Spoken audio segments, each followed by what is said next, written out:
नहमदुहु व नुसल्ली व नुसल्लिमु अला रसूलिहिल करीम अम्मा बाद फ़अऊज़ु बिल्लाहि मिनश शैतानिर रजीम बिस्मिल्लाहिर रहमानिर रहीम। शराइत नमाज में से पाँचवीं शर्त नीयत के ताल्लुक़ से गुफ्तगू हो रही है। गुज़िश्ता दर्स में नीयत की तारीफ़ यानी नीयत की डिफिनेशन क्या है इसके ताल्लुक़ से बताया गया। नीयत की दो डिफिनेशन बताई गई, एक लुग़वी और एक शरई। दिल के पुख्ता इरादे को नीयत कहते हैं और यही पुख्ता इरादा अगर इबादत के लिए हो तो ये नीयत इस्तिलाही है, शरई है। नीयत के ताल्लुक़ से कुछ अहकाम बयान किए गए। आज नीयत की क्या अहमियत है, नीयत करने से क्या असर होता है, इस पर हम गुफ्तगू करेंगे। जिस काम की आदत ना हो तो उसको मामूलात ज़िंदगी में शामिल करना अव्वलन दुश्वार ज़रूर होता है, समझ रहे। जिस काम को करने की आदत ना हो उसको अगर हम करना चाहे तो शुरू में थोड़ा हमें कठिन महसूस होता है, दुश्वार लगता है, टफ लगता है, लेकिन नामुमकिन नहीं है ये, समझ रहे। यही मामला जायज़ कामों से पहले अच्छी अच्छी नीयतें करने का भी है, समझ रहे। यानी कोई जायज़ काम, नेकी वाला काम कर रहे हैं तो शुरू में नीयत जो हम अच्छी नीयत के साथ करेंगे तो ये नीयत करना शुरू में हमें दुश्वारी का सामना करवाएगा, कभी कदार हम भूल जाएंगे, समझ रहे। मगर जब हम रेगुलर इसको करते रहेंगे तो फिर ये आदत बन जाएगा और ज़ख़ीरा सवाब में ज़्यादती होगी।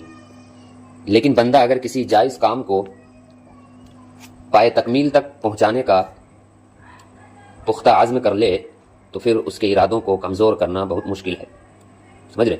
जब कोई शख्स किसी काम को करने का ठान ले, समझ रहे, तो मुझे ये करना है, तो फिर उसके इरादों को कमज़ोर करना फिर बहुत मुश्किल हो जाता है। इसलिए अपने जायज़ आमाल को अच्छी अच्छी नीयतों के ज़रिए इबादात बनाने और उस पर रहमत इलाही से अजर व सवाब पाने की यूँ नीयत कर लीजिए कि आइंदा हर जायज़ काम से पहले अच्छी अच्छी नीयतें करूँगा, समझ रहे। यानी एक एग्ज़ाम्पल मैं बहुत ही बेहतरीन मिसाल आपके सामने पेश किया था कि एक खाना है, उस खाने को अगर अच्छी नीयत के साथ खाएंगे तो वही खाना हमारे लिए सवाब का काम बन जाएगा, और अगर हम उसी खाने को बगैर किसी नीयत के महज पेट भरने के लिए हम खाएंगे तो फिर वो खाना सवाब का काम नहीं बनेगा। वो इस तरह कि नीयत करें कि मैं जो ये खाना खा रही हूँ इसमें मेरी नीयत ये है कि इस खाने के ज़रिए मुझे मेरे जिस्म में तवानाई, ताकत आएगी जिसकी वजह से मैं अल्लाह की इबादत आसानी के साथ कर लूँगी। अच्छी नीयत हुई, यानी अल्लाह की इबादत के लिए आप खाना खाने की नीयत कर रहे हैं तो ये खाना खाना भी आपके लिए कार्य सवाब हो जाएगा, सवाब का काम हो जाएगा, समझ रहे। इसी तरह और एग्जाम्पल दिया गया था कि आप कपड़ा पहन रहे हैं, बगैर किसी नीयत के कपड़ा पहन रहे हैं, कोई सवाब नहीं। और अगर यही कपड़ा पहनना आपकी नीयत में ये हो कि ये कपड़ा मैं अपने सत्र को ढांपने के लिए पहन रही हूँ, जो इस्लामी माँ बहनों पर लाजिम और ज़रूरी है, उस हुक्म को बजा लाने के लिए मैं ये कपड़ा पहन रही हूँ, तो फिर ये कपड़ा पहनना भी आपके लिए कार्य सवाब हो जाएगा, समझ रहे बात को। इसी तरह बहुत सारे एग्जाम्पल दिए जा सकते हैं कि जायज़ काम जो भी हो उसमें अगर अच्छी नीयत करेंगे, उसमें अच्छी नीयत करेंगे तो वही जायज़ काम आपके लिए कार्य सवाब बन जाएगा, सवाब का काम हो जाएगा, समझ रहे। नीयत की अहमियत हमेशा अपने सामने रखें कि किसी भी चीज़ की अहमियत और फ़वाइद अगर पेश नज़र हो तो उस पर अमल करना आसान हो जाता है। उलमाए किराम अलैहिमुर रहमान अच्छी नीयत की तरगीब दिलाया करते थे, समझ रहे। अच्छी नीयत की तरफ तवज्जो दिलाते, अच्छी नीयत की तरफ उभारते। हज़रत सैयदुना यहया बिन कसीर रहमतुल्लाहि ताला अलैह फरमाते हैं, इल्म नीयत हासिल करो क्योंकि नीयत की अहमियत अमल से कई गुना ज़्यादा है। इल्म नीयत हासिल करो, यानी नीयत की जानकारी हासिल करो, नीयत का इल्म सीखो, क्योंकि नीयत की अहमियत अमल से कई गुना ज़्यादा है। क्या समझे इससे? इससे यही समझ में आता है कि कोई भी काम आप कर रहे हैं और वो जायज़ काम हो, कोई भी अमल काम आप कर रहे हैं और वो जायज़ काम हो, और उसमें अगर आपने अच्छी नीयत नहीं की तो वही जायज़ काम आपके लिए कार्य सवाब नहीं होगा।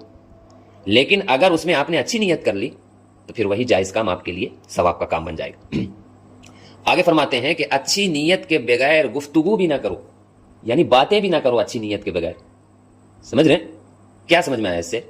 इससे यही समझ में आया कि अगर हम कोई गुफ्तगू कर रहे हैं तो उस गुफ्तगू में भी हमारी अच्छी नीयत होनी चाहिए। उस गुफ्तगू में भी हमें हमारी अच्छी नीयत होनी चाहिए। हजरत सैयदुना दाऊद तौई रहमतुल्लाह ताला अलैह फरमाते हैं कि तमाम भलाइयों पर गौर किया। वो फरमाते हैं मैंने तमाम भलाइयों पर गौर किया, सिर्फ अच्छी नीयत को उनका जामे पाया। यानी अच्छी नीयत जो है उन तमाम भलाइयों में सबसे ज्यादा बेहतर मैंने पाया। समझ रहे? हाँ। दिन की इब्तिदा अच्छी अच्छी नीयतों से करें।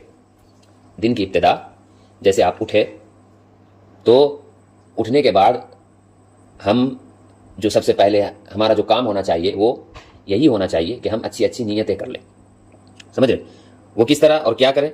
हर सुबह ये नियत कर लीजिए कि आज का दिन आंख, कान, जबान और हर उज़्व को गुनाहों से और फजूलियात से बचाते हुए नेकियों में गुजारूंगा। समझ रहे हैं? आज का दिन आंखों को गुनाहों से बचाऊंगा, कानों को गुनाहों से बचाऊंगा, जबान को गुनाहों से बचाऊंगा, अलगर्ज जिस्म के हर पार्ट को गुनाहों से बचाऊंगा और फजूलियात से बचाऊंगा। समझ रहे? अगर कोई शख्स ये नियत करे कि आज मैं तहज्जुद की नमाज पढ़ूंगा, अच्छी नियत है, आज मैं तहज्जुद की नमाज पढ़ूंगा, अच्छी नियत है, तो जैसे उसने नियत की कि मैं आज नियत करता हूं या मेरा आज इरादा है कि तहज्जुद की नमाज पढ़ूंगा इंशाअल्लाह, तो उसका ये इरादा करना उसके नामाए आमाल में इजाफा करता जाएगा। फरिश्ते उसके नामाए आमाल में नेकियां लिखते ही जाएंगे। इसका बरअक्स जब बंदा गुनाह का इरादा करता है, गुनाह की नीयत करता है कि मैं आज ये नाजायज काम करूंगा, तो नीयत करने से उसके नामाए आमाल में सवाब की कटौती नहीं होती जब तक वो गुनाह वो कर न ले।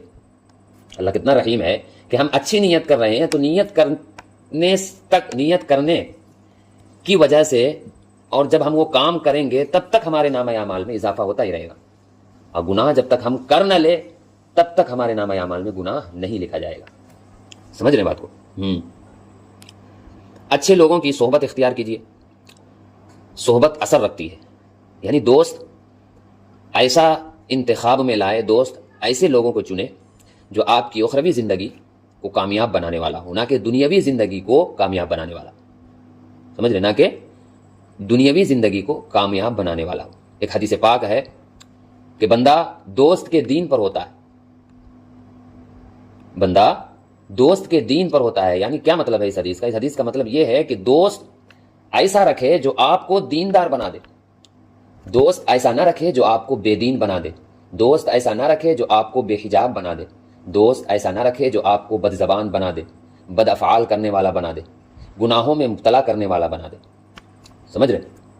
एक एग्जांपल देता हूं कि एक ऐसा दोस्त है जो सिगरेट पीता है, आपकी अच्छी खासी उससे दोस्ती है, मगर आप सिगरेट नहीं पीते, हमेशा उसके साथ रहते हैं, कहीं जाना हो, कहीं घूमने जाना हो, वगैरह वगैरह, कहीं भी जाना हो आप उसके साथ रहते हैं, मगर वो उसकी आदत सही नहीं, वो सिगरेट पीता है या कोई भी गुनाह का काम करता है। आप उसको समझाते हैं, नहीं समझता है। इसी तरह दिन गुजरते जाते हैं, 1 साल हुआ, 2 साल हुआ, 3 साल हुआ, फिर आपको इच्छा होगी, आपकी ख्वाहिश होगी कि चलो मैं भी ट्राई करके देखता हूँ सिगरेट। फिर वो बताएगा अरे कुछ नहीं होता, नशा वगैरह कुछ नहीं होता इससे, एक बार पी के तो देखो। फिर वो देता है, फिर आप पीते हैं, अरे बहुत अच्छा लग रहा है यार। तो शुरू में आप 1-2 घूंट लेते होगे, समझ रहे, लेंगे, फिर जैसे जैसे आप गुजरेगा वक्त वैसे वैसे उसको लेने में ज्यादती होगी, और एक दिन ऐसा आएगा कि एक प्रॉपर आप सिगरेट पीने वाले हो जाएंगे। समझ रहे? तो एक दोस्ती अगर दीनदार बना दे तो दोस्त दीनदार होगा, अगर दोस्ती बेदीन वाला बना दे, बदअमाल वाला बना दे, तो फिर समझ लेना कि आपका दोस्त सही नहीं। तो दोस्ती ऐसे लोगों के साथ ही रखें, करें جو آپ کو دینی اعتبار سے مضبوط کرے، دینی اعتبار سے آپ کی رہنمائی کرے. سمجھ رہے؟ ہر جائز اور نیک کام سے پہلے نیتوں پر غور کر لیجیے کہ اس کام میں کوئی اچھی نیت ہو سکتی ہے یا نہیں. کوئی بھی جائز کام آپ کر رہے ہیں تو اس میں غور کریں کہ اس میں کیا نیت ہونی چاہیے، کیا اچھی نیت ہونی چاہیے. جب آپ غور کریں گے، اگر ہو سکتی ہے تو پہلے نیت کر لیجئے، پھر اس کام کو کیجئے. یہ عمل بھی نیت پر عمل کرنے میں معاون یعنی مددگار ثابت ہوگا. بزرگان دین علیہم الرحمن بھی ایسا کیا کرتے تھے. چنانچہ ایک بزرگ اپنے بالوں میں کنگھی کرنا چاہتے تھے. اپنی اہلیہ کو آواز دی اور فرمایا کنگھی لے آؤ. انہوں نے پوچھا عالی جا شیشہ بھی لاؤں؟ اس پر وہ بزرگ کچھ دیر خاموش رہے، پھر فرمایا ہاں لے آؤ. اس تاخیر کے بارے میں پوچھا گیا تو جواب دیا کہ کنگھی کے لیے تو میری نیت موجود تھی، لیکن شیشہ منگوانے سے باز رہا. پھر جب اللہ عز و جل نے شیشے کے لیے میری اچھی نیت کو حاضر فرما دیا تو میں نے منگوا لیا. سمجھ رہے؟ بتائیے، کنگھی کرنا اچھی نیت کے ساتھ یہ بھی کار ثواب ہے. سمجھ رہے؟ اور وہ اچھی نیت کیا ہونی چاہیے؟ وہ اچھی نیت یہ ہونی چاہیے کہ کنگھی کرنا سنت رسول صلی اللہ علیہ وآلہ وسلم ہے. تو نیتیں انسان کو بہت سارے اپرچونٹی دیتا ہے ثواب کمانے کا. اچھی اچھی نیتیں ہر جائز کام کے لیے. جس طرح اچھی نیت کا پھل اچھا ہوتا ہے، اسی طرح بری نیت کا انجام بھی برا ہوتا ہے. اچھی نیت دنیا و آخرت میں ذریعہ نجات ہے تو بری نیت سبب ہلاکت اور آفات بن سکتی ہے. سمجھ رہے؟ منقول ہے کہ ابن مقلا نامی ایک خطاط اپنے فن میں مہارت کی وجہ سے کافی مشہور تھا. خطاط بولتے ہیں وہی وہ بنانے والا، کاغذ وغیرہ میں اسکیچ بنانے والا، اسی کو بولتے ہیں خطاط ہو بہو. ایک خطاط اپنے فن میں مہارت کی وجہ سے کافی مشہور تھا. بادشاہ وقت بھی اس کے فن کو دیکھ کر متاثر ہوا تو اسے اپنا وزیر مقرر کر لیا. کچھ عرصے کے بعد تخت و تاج کے معاملے میں اس کی نیت خراب ہونے لگی. یعنی وہی ماہر خطاط جو اپنے فن میں بہت مشہور تھا، جب اس کے فن کو بادشاہ نے دیکھا تو اس کو اپنا وزیر بنا لیا. کچھ دن رہا، پھر اس کی نیت بگڑی اور وہ بادشاہ کے تخت و تاج پر بری نیت اور خراب نیت لگانے لگا، جو اسے تخت و تاج کے حصول کے لیے سازشوں پر اکساتی، یعنی اس کے پاور کو وہ چھننا چاہ رہا تھا. کسی طرح ان سازشی منصوبوں کی بھنک بادشاہ کو پڑ گئی. یعنی بادشاہ کو معلوم پڑ گیا کہ یہ میرے ساتھ سازش کر رہا ہے، یہ سازش کرنے والا ہے. فوراً اسے اپنے دربار میں طلب کیا اور قید کروا دیا. سمجھ رہے؟ کچھ عرصے بعد بادشاہ نے رحم دلی کا مظاہرہ کرتے ہوئے اسے قید سے آزاد کر کے منصب پر دوبارہ بحال بھی کر دیا. سمجھ رہے؟ یعنی اس کو قید کیا، پھر اس پر رحم آ گیا، پھر اسے قید سے آزاد کر کے پھر اس کو جس منصب اسے عطا ہوئی تھی، جو منصب دیا گیا تھا، وزیر جو بنایا گیا تھا، پھر وہی منصب اسے دے دیا گیا. لیکن پھر اس کی بدنیتی نے اسے منصب کے حصول کے لیے سازشوں پر مجبور کر دیا. پھر اس کی نیت بگڑی دوبارہ. اس بار بھی بادشاہ کو پتہ چل گیا اور اس نے بطور سزا اس کا ہاتھ اور زبان کاٹ دی اور ہزاروں دینار کا جرمانہ عائد کر کے دوبارہ جیل میں قید کروا دیا. ایک بار تو معاف کر دیا تھا بادشاہ، دوسری بار جب اس کی سازش کا پتہ چلا تو پھر اس کو خطرناک سزا دیا. وہ سزا کیا تھا؟ ہاتھ بھی کاٹ دیا اس کا اور زبان بھی اس کی کاٹ دی. اب جو وہ مشہور تھا اپنے فن میں، بہترین اسکیچ وغیرہ جو بناتا تھا، ہاتھ کاٹ دیا تو اس کا ہنر بھی اسی ہاتھ کے ساتھ چلا گیا اور ساتھ ساتھ ہزاروں دینار کا جرمانہ بھی اسے لگایا. دوبارہ جیل میں قید بھی کروا دیا. آخرکار ایک تاریک جیل میں یہ ماہر خطاط فساد نیت کی آفت میں گرفتار ہو کر عبرتناک موت کا شکار ہو گیا. سمجھ رہے؟ اچھا خاصا زندگی گزار رہا تھا، بادشاہ کا وزیر تھا. محض بری نیت کی وجہ سے اس کی زندگی تباہ و برباد ہو گئی. سمجھ رہے؟ محض بری نیت کی وجہ سے اس کی زندگی برباد ہو گئی. تو اس واقعے سے ہمیں کیا پتہ چلتا ہے؟ اس واقعے سے ہمیں یہی پتہ چلتا ہے کہ اللہ جس حال میں رکھے ہمیں اس حال میں خوش رہنا چاہیے. ہمیں کسی کی مالداری پر بری نیت نہیں رکھنی چاہیے. کسی بھی چیز پر بری نظر نہیں رکھنی چاہیے. ہمیں البتہ دعا کرنی چاہیے کہ مولا اسی طرح ہمیں بھی عطا فرما، اور محنت کرنی چاہیے. سمجھ رہے؟ اور محنت کرنی چاہیے.